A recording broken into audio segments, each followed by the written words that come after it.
The three battles were fought. The first battle was in 1526. It was between Ibrahim Lodi, who was from Delhi Sultanate, and Babur.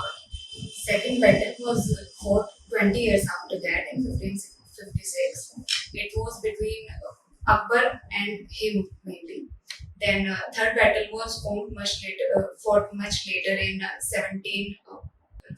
Sorry, I don't know the exact year, but it was between Ahmad Shah Abdali and Marathas. In each battle, we see the rulers of Delhi changed. Delhi Sultanate gave way to the Mughals. Mughals gave way to the other scattered kingdoms that emerged out of it. These battles were mainly reshaping the political map of India time to time, and there were plunders as well, so there were lessons for the rulers to learn from. Actually, Panipat is at a reasonable distance from the capital, which is Delhi.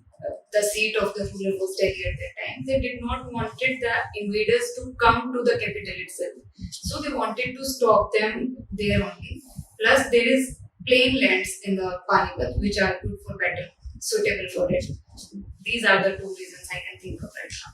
Sir, I have heard about the second battle of the Rhine, which was between Muhammad Ghori and Prithviraj Chauhan. Issues I can think of. So the first is desertification is taking place. Actually, the southwest part of Haryana, Aravallis used to keep the desert away from them. But now, according to the speech in legislature, it has been admitted that the green cover of Aravallis is decreasing. So the desertification is moving towards the southwestern part of Haryana, which is a cause of concern because it is already a dark zone. Secondly, sir, there is mining which is claimed to be mainly illegal mining is somewhere at work in the Aravallis for stone crushers. There are legal, but there are some illegal activities as well. Sir, what do we call Makka in English? I'm sorry. Maize? Yeah. Sir, it is Kharif crop. Kharif. Yes. Okay. So, gravitational force is actually a force between two objects which attracts them together. For example, Moon and Earth, they do have a gravitational force between them. But gravity is actually the pull of any object towards Earth's surface. Force that pulls any object downwards is gravity. So PSLV is the polar satellite launch vehicle, and GSLV is the geosynchronous satellite launch vehicle. So this is an orbit where satellites are placed. This is one of the orbits. Satellite in that orbit will always be in a fixed position with respect to a place on Earth. So there are two main phenomena: nuclear fission and nuclear fusion. Nuclear fusion is said to be happen when nuclear atoms of two small elements mix together and make a larger atom. Bonds are actually force that join two elements together. So rare earth metals are the metals which are very rare to be found. Like? For example, titanium. I can think of it right now. I may be wrong. I'll brush it up. My concepts are against it. So in any institution, if audit is done by any branch specialized for the auditing itself within the institution, an external audit of that institution is done by some third party, which is not exactly a branch of that institution. Yes, sir. Satyavir Singh, I can call. Actually, the women basketball team at the international level is faring better than the men's basketball team. Sir, I have read The Difficulty of Being Good by Gurcharan Das. Actually, the book deals with the grey space where nothing is exactly right and nothing is exactly wrong. It comes down to the individual judgment.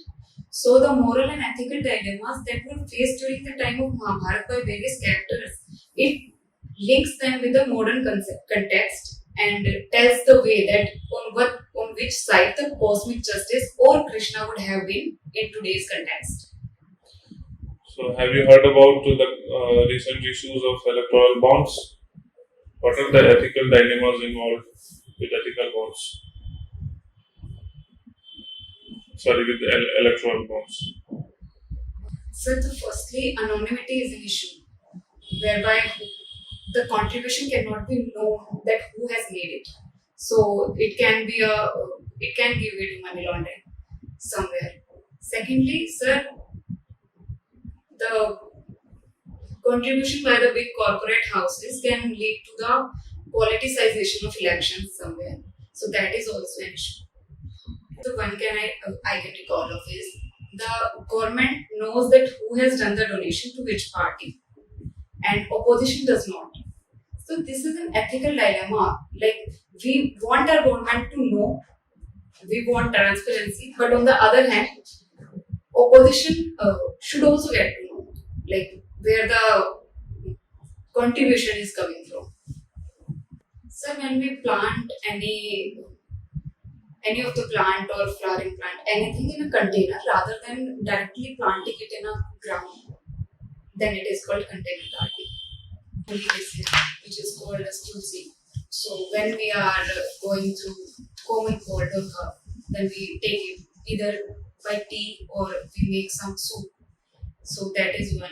Secondly, I can recall of snake plant, which is known to purify the air and release oxygen 24 hours a day to keep the environment clean. First, post the pass system, which is right now at work in our country. Any party having the majority of votes, be it not the absolute majority, but having majority of vote, will win. In this system, we divide our country into constituencies for the purpose of elections. And there are candidates from each constituency contesting from different parties. So absolute majority is 50% of the population plus anything. In Indian Constitution, special majority refers to 2/3 of the members present and voting, at least 2/3. Constitutional right, because this is the very basic bedrock of democracy to have adult franchise in the country. Is actually a scheme that came in 2005 for the rural livelihood promotion. It is mainly to allay of the disguised unemployment or seasonal unemployment and to de-stress the farm sector.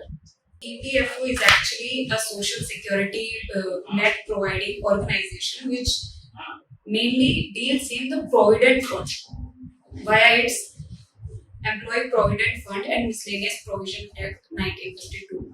While ESIC is Employee State Insurance Corporation, which mainly deals with the insurance sector.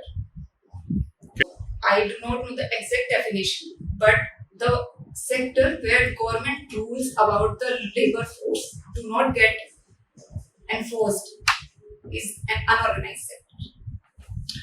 There is Pradhan Mantri Matru Bandhana Yojana for the maternity benefit.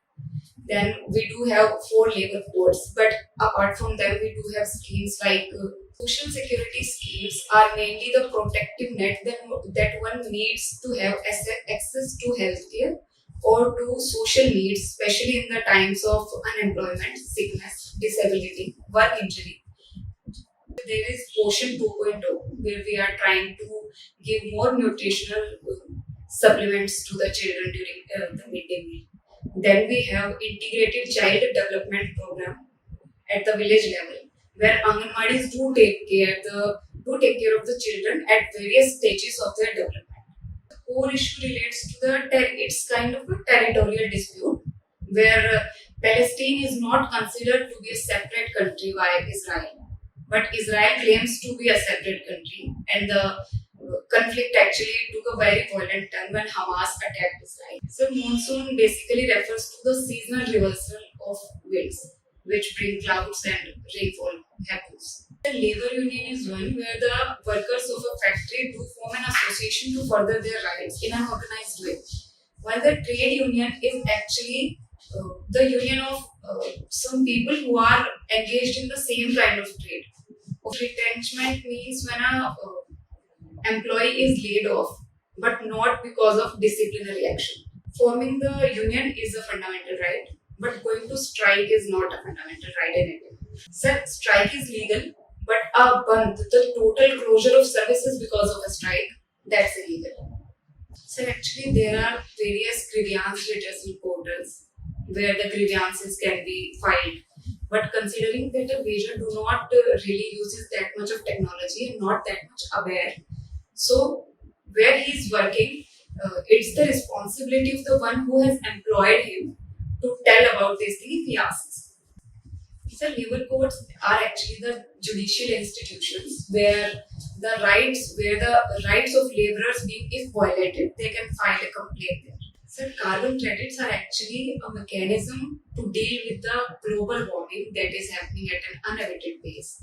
So carbon credits try to lower down the carbon emission by mainly encouraging the technology transfer from the developed to the developing countries, so that developing countries will emit less and will give its credit to the developed ones. So developed ones can use those credit to produce more. First priority would to see the pensions are getting disbursed at a very timely manner, because the old age population is already very vulnerable to other factors. So least we can do is to ensure a timely payment of pensions. Okay. If we do have such kind of organization in the public sector, we can always increase competition in the market. We can ensure competition by keeping our rates low or high, whatever we need to do. Secondly, EPFO is doing very well. 2200 crores was the last year profit, which is a hopefully high number. And the discipline maintained by the institution is very good. So I think we should rather focus on improving rather than selling it.